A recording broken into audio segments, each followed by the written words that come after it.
Hello guys, welcome back to the channel. In this video, I'm going to show you how to save our favorite effects in CapCut so we don't have to struggle to find it when we want to reuse the effects.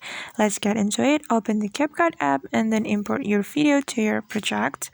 After that, you have to choose effects option right here and choose the video effect.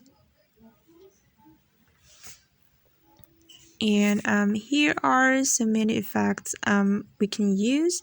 Then choose your favorite effects that you're gonna save it. I'll just go with, wait for a moment. I'll go with this fade in effect. Just tap and hold on the effect like this. And after the effect has been saved to our favorite, we can click on this button. Click on this button, guys, to see the saved effect.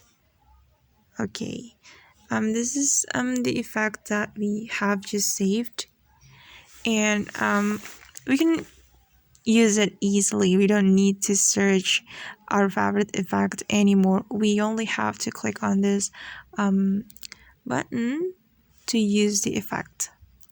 Okay guys, that's how we can save our favorite effects. I hope this video will help you. Thanks for watching. Bye.